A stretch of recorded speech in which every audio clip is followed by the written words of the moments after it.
It was a mess. Like, it was a hot mess. Nah, this got to be fixed. Like, this is not normal. Like, I was like flabbergasted when I got there that there weren't even photographers in the WNBA tunnels. I remember that too. And I was told that it was because the players don't like to get dressed up. They like to be casual and wear sweats. Then I have a conversation with the players. They're like, no, we don't dress up because nobody's there to take pictures of it. What we waste the pitch for if nobody's there to catch it? Ball players, what's going on? It's your boy Arden here, bringing you into a new episode of the Ball Players podcast, where we connect with special guests from basketball to talk about their life and career within the game, as well as everything within the culture. And I'm really excited about today's episode because I think from the first time we met recently, for us literally in the same building, right. Same company, I was like, oh, this is lit. Good energy, good person, great conversations about the dub. Oh, thank you. And then find out I'm talking to somebody that was responsible for engineering one of the poppin' moments and everything else from the WNBA that I really enjoyed, with literally a piece of merch and everything beyond. And seriously, we're talking about a guest who, whether you want to talk sports, influencer, pop culture, and beyond, they're really smart and versatile mind, very determined, very focused, and I get to have the opportunity to see them up close doing what they do in terms of everything that's influencer based. It doesn't matter the scenery, they're holding it down and they're doing what they do, and I'm excited to have them on the Ball Players podcast. Eb Jones, what's up? Hey, I ain't never got an intro like that before, so thank you. No problem. I try for our guests. It's only right. It's truly an honor. Thank you. How you feeling? I'm good. Like, well, yeah, definitely the sentiment is mutual. It's definitely great. Connecting with you, 1:37 p.m., our sister publication, because I kind of missed like being just influencer now. Like, I've been working in music, sports my entire career, and this is the first time I step outside of that and work on like a lot of CPG stuff and auto stuff or whatever. So it's good to have like a brother sister company that's like my normal vertical, that's like right down the hallway. And just your coverage of the W, like when it wasn't cool to cover the W, like now everybody wants to cover the W, but your history of you covering it before it was even the orange hoodie and all of that stuff. So appreciate you too for your dedication to the women's game as well. So thank you. Like mine. Yeah, like mine. I'm excited. I'm excited. And there's definitely gonna be some more talks. You know, season's around the corner, and I've been Ball players, y'all know I've been talking heavy this year with the Liberty. Oh my goodness, I'm talking heavy. It's gonna be crazy. I'm looking forward to it. I am definitely looking forward to it. Like, if you don't got season tickets yet, you need to get them for the Liberty. New York City about to be hot all summer. So. That's a fact. I don't gotta worry. Media credentials, we good over here, baby. I don't pay for a game at all. To get into this show, right, we have a reoccurring question that we ask at the top of each episode that I love asking our special guests. For you, what made you fall in love with basketball? So really what made me fall in love with basketball, which is a thing that I feel like is going to elevate the W, is really the lifestyle and the culture around the game. So I grew up a football fanatic. My family runs track. All the men in my family played football. My grandmother had season tickets to the Buffalo Bills. Like, it's we come out of the womb like football fandom. So how I got into basketball was more about the lifestyle around basketball and the fashion. So my dad was a fitted whore, to say the least. Every fitted possible. Like, he had Georgetown, he had Syracuse, he had Miami Hurricanes, he had Carolina. Like, I was just like, what are all these teams? Because they weren't football. Like, I was like, what are these teams? Like, it's college basketball. It's college basketball. Like, you don't know. Like, he would talk about all the players and the people. So that was like my first introduction. Because like growing up, like I said, we were a football family, and I only had cousins that were guys that were my age and older. So I'm used to like playing in the street, playing flag football. We never had no like basketball courts near where I was in Rochester, New York. So once I like got into the fashion and the culture, and then like the things that were going around the league, because it was just so much drama and like storylines, like with the AI and like I ain't going to practice, and like, so it was just so many stories around the game that I was like, I need to tune in to figure out why these people are in the news for like all these crazy things that were outside of basketball. And I think like that's what's really missing with the W. I feel like they're trying to market it as basketball, not realizing what skyrocketed the NBA to what it is was the culture around the game. 100%. So to me, it's about the storytelling around these women and getting like all that off-court stuff, the fashion, the mom, the entrepreneurship, the drama sometimes. Of course. Yes. It's like sometimes that's what's going to get people interested in the story and the players, and obviously they will gravitate towards the game because they're a fan of who that person is off court. So yeah. That leads me to this next question, because with you giving that breakdown, right, it had me going down memory lane of like those Sports Center days, seeing about AI, watching shows like with the reporters and young Stephen A. and all of that stuff. For you, what was a moment when you were watching and consuming sports through journalism that you remember was like, oh snap, like this is a big story. Like, why are they covering this way? What was like one of those ones that like really caught your attention? To me, when it comes to the women's game, I think it was that first USA women's team, because there was so much, like, obviously we didn't have the W at that time. Not at all. It was our first time, really, like, I remember being a kid and was like, oh, like, it's women playing basketball. And this is 96? Yes, 96. Atlanta Olympics, yep. So I'm just like, and now that the documentary came out and actually like being able to remember like being a kid and like seeing the story behind it, I feel like that was like the moment for me, because we didn't have like that. Like I wasn't watching college basketball when I was like a kid. So like the introduction I had to it was my dad and them fitted. So I was not into it watching it. So I didn't see these women play. So didn't even know that it was a possibility on that level. And then seeing them play for the country, like it was like, and then you already knew like you knew like the Cheryl Swoops, you knew about the Cynthia Coopers, yeah. You knew about Dawn like everybody, but it was like you knew they were there, but like you didn't see that, like it wasn't like always on your TV. So the fact that they put so much marketing behind that team and you got to like see them win for our country, like to me, I remember that as a kid, like it was just like I was like, oh, Cheryl Swoops is like the hottest thing ever, like I want to be like Cheryl Swoops. So it was like actually, and like I was like that's probably when I first like tried to play basketball too. Not my forte. Like I can shoot all day. Describe your game. I can shoot all day. Describe your game. I have no handles at all. I can't dribble to save my life. If I could stand there and shoot, I'm making a basket all day. The handle thing, I was like, this is not my thing. Let me stick to track. I was a track star, so I stick to that. Also did volleyball, but that was like, and I was like always an athlete, so everything came natural to me. Yeah. So that what made me fall more in love with the game too, as I got like in high school, because I was like, this is one game that thing that I'm not good at. So like now I have to watch it because I'm enamored that like I can't dribble like through the legs or all this. I'm like, how are they doing that? Like this is like I just obviously don't have enough hand-eye coordination. Let me just stick to the track and stick to volleyball, because this basketball stuff, like I can't do all of that. So that made me fall in love with the game too as well, because it was like something that I didn't feel like I could do as somebody that like everything like sports-wise came natural to me. Like I was just like, how can I do this? Walk with the ball between my legs. Like, how can I do this? Why can't I do this? And I just gave up. I was like, yeah, this is stupid. So. I remember, I don't think I was until like 13 or 14 until I started learning how to dribble between the legs. That's because all I did was watch N1 mixtapes at this point. So, like, that's what I'm saying. The culture around the game, like that stuff made like. That was even at that point when N1 was popping. It was cooler than the NBA at that time. Of course. Like you would literally go kids to look the at me crazy store. when I say that. You would go to the bootleg store to get the N1 VHS tapes and watch Hot Sauce was a lot of our Michael Jordan. Like Hot Sauce, Professor, AO, Exactly. Like it's just imagine if social media was around that time. Like it's crazy. It's crazy. That doc was really good too. Like just learning because I did not know that people of color were not behind N1. I was like, wait, what? I was like, wait, what? Shout out to Seth Free for representing.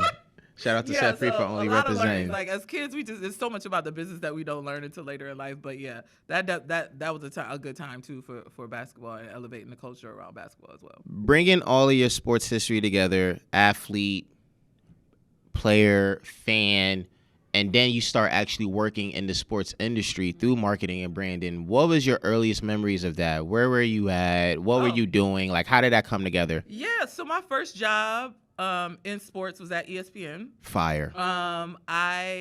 It's crazy because the dream was always to work in music. Sports, like I love sports, diehard sports. Like I said, I played sports, but never wanted to work in sports. It just was like something you do on the side, help you get a scholarship for college. Like it was like, but music was always the thing. I wanted to be like the female like Hype Williams. I was like, I'm gonna be the biggest female music video director. Da da da. And then so I wanted to go to NYU like Spike Lee. I was like, I'm going to NYU. Did not get into NYU for undergrad. So I was like, what? And I did a black college tour. I'm repping for my Aggies right now. And loved A&T's campus when I went and visited. So turned down a track scholarship at Florida State and went to a black college, went to A&T. And in North Carolina, there's not that many like places to intern like in the film world. So I interned at a radio station, ended up falling in love with like the radio side and the A&R side and like how records get played on radio and all of that. So that was like the job. I was like, go to school in North Carolina. I'm coming back to New York City and I'm going to work in the music industry. And that's literally what I did. I had a job at VH1 at the time doing talent producing. And I was supposed to get promoted for a role. And they like because I worked all through college. Like I interned at the radio station my freshman year, was the assistant to the music director by sophomore year, was on air at the end of sophomore year. So I was working. So I had years of experience when I graduated from college. So when I moved to New York and like was in this little program, they had this program, associate program, where like every 3 months you would be in a different department. So at the end of the program, if you did really well, you got a job. Nice. And so at the end of the program, they had I already got recommended for this talent producer position at VH1. I was gonna be booking all the music acts for the VH1 shows, and they ended up giving the job to one of the like senior vice presidents, like nephew, fresh out of college, with no experience or whatever. Of course. So I'm like, we could cuss on this, right? Yeah. Okay, I was like, the fuck? Like, right? So, and at the same time, which is so crazy to me, one of the head HR people was an A&T grad. And we're looking for A&T grads in New York City for this new division of ESPN called ESPN Mobile. And it was going to be creating content for ESPN Mobile, which y'all don't realize, like, because, like, it's the new age people. Back in, when did I start there? In 19, I was freaking happy. 2005. Yeah, I was there from 2005 to 2008. In 2005, people were just starting to watch video on their phone. Absolutely. So, like, people did not have data plans. Like, so I was producing, when I was at ESPN, I was producing like 15-second clips for people to watch on their phones of like highlights and stuff like that. So, the dude who was in HR was an A&T grad, reached out on LinkedIn or whatever. I was like, hey, are you looking for a new role? We got this new department at ESPN. Mind you, this is before I found out I didn't get the job at VH1. So I was like, no, like I turned it. I was like, no, I'm in MTV building. Like that's when MTV was popping. Music Central. Yeah. Like if you wanted to be in music, TRL, you worked at Carson Daly, like all making that was the band happening. And all that. And so he reached out and I was like, no. I was like, yeah, I know sports. I love sports. No, I'm in the music house. I want to stay in music. And because of that, not getting that job, I called him. I said, y'all still looking for somebody? And he said, yeah, like John would love to meet with you. He loved your resume. So I met with them, absolutely loved them. And then I had just got accepted to grad school at NYU because I had a vendetta with them. I was like, I'm smart enough to get you to school. So it was the only grad school I applied to because y'all ain't let me in for undergrad. Full circle moment. I was like, I'm getting it. So I literally only applied there for the only grad school I applied to at NYU, got into their graduate music business program. And MTV definitely wasn't going to pay for part of my grad school. ESPN was going to pay for part of my grad school. So I interviewed with them, loved them. They loved me, got the offer. And it was like, mind you, I was just consulting or like freelancing for MTV at the time. This was a full-time job with benefits and you paying for part of my grad school that I'm going to be paying for till I die because NYU is expensive as hell. Done deal. So I left not even wanting to work in sports. I just was like, I know sports and I like sports, so whatever. We're going to figure it out till I finish grad school and it's whatever. And literally would have still been there to this day. I love my job so much. But in 2008, well, basically, ESPN Mobile, for those that don't know, was basically its own service. So it's not just like now we got apps, which if it came out now, it probably would be successful. But back then, it was its own service. So like we were competing with like Sprint and Verizon and Cricket or whatever. And it was like the people, all the biz dev people and stuff that came up with the idea, the phone was immaculate. Like it was amazing. You got all your stats. You got it was a great phone. But who is going to, like what sports fans are canceling their plans from Verizon or whoever to switch to ESPN Mobile to have this phone that's all sports? people weren't converting. Like, that's not what people were doing. Mm-hmm. So it was a hard sell to get people into that. But thankfully, by the time, like, so we went under after like 2 years, and then they sold the technology to Verizon. So that was like the first era of apps, because you could only get the ESPN mobile information on Verizon as an app. So that was like the first version. So me just being a part of like that digital trend was just like eye-opening and helped like my digital career going like forward. But and that was also my first introduction to like ambassador marketing stuff, which led to now. So every ESPN phone, like I did all of our seating. So, like, every time a team came in town to play the Knicks, because the Nets wasn't there yet, came in town to play the Knicks, I would go into the locker room, gift all the players the phone, show them how to use it. They literally were, like, getting fined because they were, like, halftime going in the phone looking Just at checking their their stats. Like, yeah. So, it was crazy. It was a crazy Damn, time. I'm 3 for 9. I got to step it up, my boy. And I still got both of those phones, too. We had 2 versions, a Razr version and a Samsung version. I still got both of them. Hopefully, I can auction them off like $1 million, because they still in a brand new original package and everything. When we went under, I saved 2 options because I was like, this is going to be auction off on eBay. There's somebody out there willing to pay. Yes. There's always somebody out there willing to spend. Please reach out, because I got both versions. And it's so They're going for $1 million. And it's so crazy you say that, because before going to this next question, it was like, again, I think back to like the mid 2000s. I remember for me seeing for the first time that technology was like, hey, you could watch games, you could get play by play. And I remember seeing it on one of my uncle's BlackBerry, just being like, yo, we in church all day. I need to see Peyton Manning go to work. Like, uncle would just give me the BlackBerry with the side scroll, and I just be like, all right, bet. This was it. So, like, that's literally a legendary moment. And I want to get to this next question, Eb, in terms of, like, seeing the evolution of sports marketing, sports technology, to where now everybody is so connected and it's natural. It's to the point where it's like, yeah, as a fan, you should be able to check this. As a player, you should be able to check that. Would it be, well, actually, let me rephrase that. Should it be a surprise to the average sports fan that this evolution over, let's say, the last 15 years has happened, or not really? I think it should be a surprise for everyone, just because it's digital. Like, everything has changed. It's not just in the sports industry. Like, we didn't have Instagram 15 years ago. Like, we didn't have TikTok 7 years ago. Like, it's like, so everything is evolved. I think it's just right now we're in a time where you get left behind if you don't keep up. Like, back in like the 90s, like, you could still be chill, like, with your like I remember it took forever for my grandma to get rid of her like the floor like TVs and get a flat screen, like, because she wanted her big box TV that sat on the floor. So, but now, like, you have to keep up with the times. Like, but like back then you had the option to, like, if I still like my analog, the way I like to get my scores the same way or whatever, you had the option. Now you don't have the option. Everything is digital, so you have to keep up with the times. And that's a big part of what keeps sports growing as well too. It's like a lot of platforms that didn't early adapt to, a lot of sports leagues that didn't early adapt to distribution through streaming platforms are like hurting now. But now everybody is like trying to get a deal with Amazon now for Thursday Night Football, and us, or trying to get Hulu Live Sports, like all of that. So it's always going to be like digital. Like, the train is going to keep coming. There's always going to be a new thing that athletes, players, leagues, everybody, like marketing people, distribution channels, always going to have to keep up with, because you have to go where the fans are. And if you're not there, that's what is like lowering viewership right now, because these Gen Z people, they don't have cable. They don't have cable. I sure don't. They pay their little streaming networks, and that is. So if you're not where they are, you're like missing out on audiences that you could potentially have, because you're not meeting them where they are. So that's facts. It's either I pay for a stream or somebody gonna give me the link.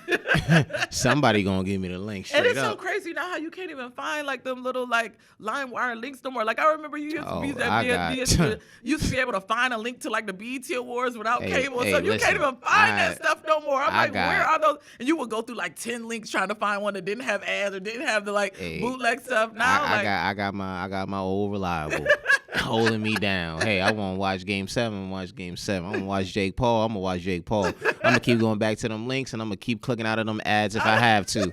I ain't getting no disease on my damn computer. I'm gonna rock out. I'm not paying no bread. Sorry. I'm not paying no bread, bro. That's the Gen Z mindset. Like, they used to everything being free. They're not gonna pay for nothing. By any means, I'm gonna get mine for sure. And to get to this next topic, right? Something that I've been waiting for, the W. Obviously, you having your career with the W. And first, let's get to this first part, right? When you entered your working relationship with the WNBA, what was your initial title? My initial title was Content and Influencer Strategy. Okay. And when was this? This was 2019 to 2020. So a year and a half. It was a year and a half. For you at the time, right, when you entered the WNBA in your position, how would you describe what was its position in just the sports media landscape, including social awareness, having those standout moments or things? How would you describe what was its positioning at that time in like 2019? It was a mess. It was a hot mess. So I basically was brought in to basically make the league cool again. Mm-hmm. That was literally like in the interview process, that was literally like what they said: make the league cool again and better the relationship between the league and the players, because the players could not stand the league at that time. Like it was like pulling teeth to get our marquee players to come do content for the league. I remember. And I understood why. Like, if you come on set and everything is corny, or like the questions are like corny, you don't want to talk about it, or you come on set in a league that's 80% women, it's people that don't know how to do makeup for women of color. Like, so I understood it, like why they were like so like standoffish with the league and everything that was going on at that time. And then there was just no culture. Like, the entire feed on Instagram was all highlights. Like, if basketball is not what's going to get fans into the seats, then why is our social media only basketball? That's a fact. I don't understand. What problem are you fixing? How are you engaging people? I was like flabbergasted when I got there that there weren't even photographers in the WNBA tunnels. Mm-hmm. I remember that too. And I was told that it was because the players don't like to get dressed up. They like to be casual and wear sweats. Then I have a conversation with the players. They're like, no, we don't dress up because nobody's there to take pictures of it. What we wasting pics for if nobody's there to catch it? That's a fact. So that was one of the first things I did, was like hit our head of photography at the NBA. They didn't want to finance it. So it was literally talking to all the COOs at each of the teams and like, hey, can y'all get a local photographer to get that? Send us the photos in this folder. Like, I would send them folders every week, upload y'all arrival photos. We'll distribute them on the WNBA handles. So that was the first thing I did, was like launch WNBA Slay. Then it was like in the media day, I figured out on the media days, like they only always had the players in their uniforms. Mm-hmm. Second thing I changed, I was like, no, we get stylists in there. We want lifestyle photos of them. So we did a tour, went to every one of the markets and got lifestyle photos of the players off the court, outside of the arenas and stuff, like in the streets of whatever their cities, and outside of that to get lifestyle photos of them. Because I was like, they literally have no lifestyle photos. That's a fact. How are we marketing this league when every picture of all these amazing athletes is them in their jersey? It's so funny because like I literally remember this. Like, You again, remember the flip? yes, like literally, because ball players, some of you may or may not know, like, have a career being a journalist. So like the first league to give me a chance to cover the action was the WNBA. I'm talking 2016. Mm-hmm. So it's like I remember just, it was so different. It was like there wasn't the extra effort to show off the lifestyle and the other sides of them. I remember being able to like go in the locker room and it was like the players wasn't even sure if folks wanted to talk to them. And it would be some of the greatest players in the world. And it's like, you know, you one of the GOATs, right? Like, of course I want to talk to your ass. Like, you just dropped 40. Like, you don't think? And so it's just crazy. Again, just keep going, because like it really brings me back to memory lane. I'm like, nah, this got to be fixed. Like, this is not normal. It was terrible when I got there. Like, that first month, I just did a social audit. Like, it was just bad. Like there was really no content team that was strictly for the W. We had borrow resources that was the NBA team that, like, if, like, to me, it just felt like they was punished. Like, in the summer, okay, we work on the NBA all year, and in the summer, these people got to work on the W for a couple months. Like, it never seemed like I was working with people that were passionate about it as much as I was, that I needed to be passionate about it, because I was a one-woman show. I didn't have a production team. I couldn't just go out and shoot whenever I wanted to. So it was all, like, NBA people that I had to, like, refer to anytime I wanted to shoot anything. So gratefully, our head of marketing put budget towards us, like, doing that content tour, going to each market through our marketing agency at the time, and we were able to, like, make some dope stuff happen. So yeah, like, and then it was in the right timing too, because we were rebranding, like, a full new logo, everything. So it just made sense that, like, the momentum behind that logo had to be followed up with not just a logo change. Like if we're going to do a full overhaul of this league, it has to be content. It has to be lifestyle stuff. It has to be off-court stuff. It has to be more bright cut, like standing out. Like the creative director, Roman, like is amazing. That first draft that year, like at Nike Studios, like people walked in and was like, this is a whole new draft. Yeah, like, what that. the hell is this? Because it was this magenta, bright orange color, like all this that, with the new logo. Like it was just so super dope that what we were able to do in such a short amount of time. Like me and Roman got hired on the same day, the creative director. And it was the first week in February. And the draft was the second week in April. We did all of that in 2 months. None of that stuff was in line when we got there the first week in February. So just imagine like what what wasn't being done if 2 people of color could come in and in 2 months flip it that quick. Just imagine like what just was just, and mind you, like we couldn't even do it the way we wanted to because again, time was not on our side and money was not on our side. So just imagine if they like that little bit of resources that we had, what we were able to do, and just imagine if we were just able to do more. Like even with All-Star that year in Vegas, like I can't even tell you the story that it took to get Tiana Taylor, because I was like, they had a whole bunch of like old country singers they wanted to perform at halftime. I said, not on my watch. I said, we are working on momentum here. We got a full rebrand going. Like the league is popping right now. We looking cool. Like there's no way we're doing an old country singer at halftime in Vegas. There's no way.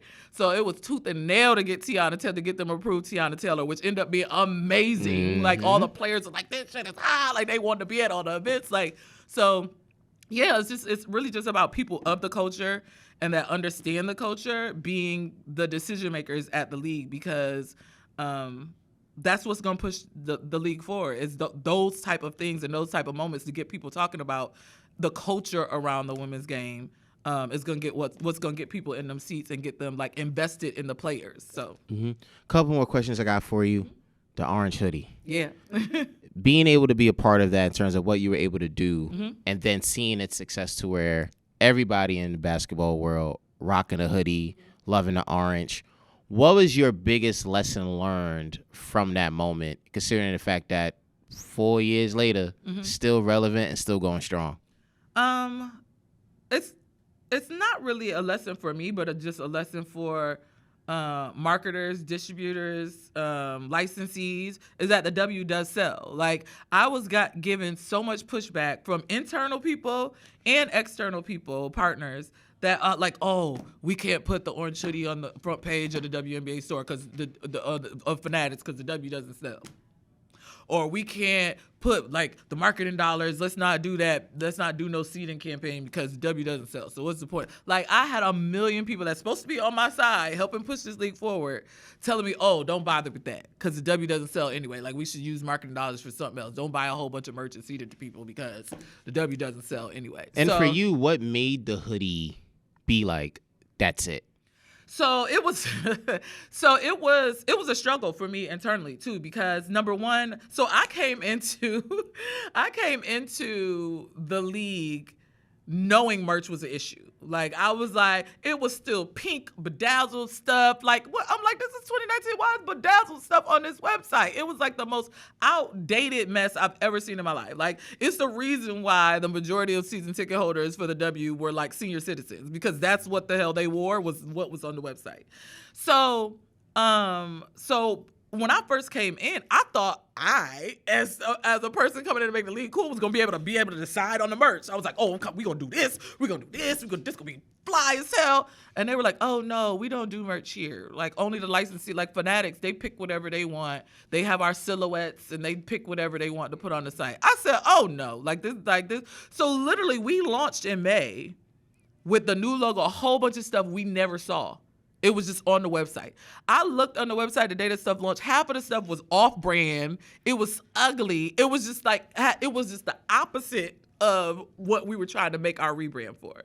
So I went through and found 3 pieces that I actually liked, and one of them was that orange hoodie. And I literally like removed the orange hoodie and was just gonna go with the other 2 because I was like, it's a summer sport. Who wearing a hoodie in the summer? I was like, but it was the other 2 were like, I think one was like gray and then one was like black. But I was like, this color is popping. I kept coming back to it. And I finally just pulled the trigger. I was like, we're going to do, so I was like, we're going to do so I did all 3 items I gifted to the players. But I was like, the orange hoodie is gonna be our staple item because it's just bright and it was just the logo plain. Like it wasn't like, so you know what this symbol is. It didn't say WNBA under it. It was just like, this is just plain. And you know, a lot of kids come to WNBA games. That was one of the only items that had kid sizes, all the way men's and women's. So I wanted to make sure I was marketing something that people could actually purchase. So it literally was like by default that ended up being an option, just because there was not that many options that I felt was cool enough to be putting marketing dollars behind. So for the last question, right? At the beginning, I asked you what made you fall in love with the game. Last question is, what keeps you in love with the game? What keeps me in love with the game is that it's ever evolving. Like especially the women's game, like I feel like there's so many untold stories. I feel like what keeps me in love with the game is that like I'm at the point in my life where I grew up with it. And now, like, the nostalgia plays come in. So, like, all these documentaries that are coming out, like, it takes you back to that place, and then learning the business behind it at that point makes you smarter now. Like, and it also, to me, is a sounding board for people to take the W more seriously at this point, because it's like the movie that's coming out about Nike signing Jordan, taking a chance on him. Like things like that need to be told, because people don't realize that like the NBA was not always what it is today. Absolutely, it was not as popular. It took the culture around the game and the fashion around the game and the shoes and the lifestyle, like all that stuff, to transcend the game to what the $1 billion business that it is right now. And I feel like if people use that foundation of the personalities of the league at that time and really use that to elevate the women's side, they'll see the value in it. Because it annoys me that like somebody like Nike and Jordan, who both were taking a chance on each other because they both were nothing at that point, that the same is not relevant in the women's game, where a brand would be like, I'm gonna take a chance on this person, we build this together on the women's side, because the men's game was just not too, like 20 years ago, was not too far away from what the women's game is trying to build right now. And I feel like because there's a blueprint, it should be easier to elevate the women and elevate the women's game, because it's coming from cut from the same but different cloth, right?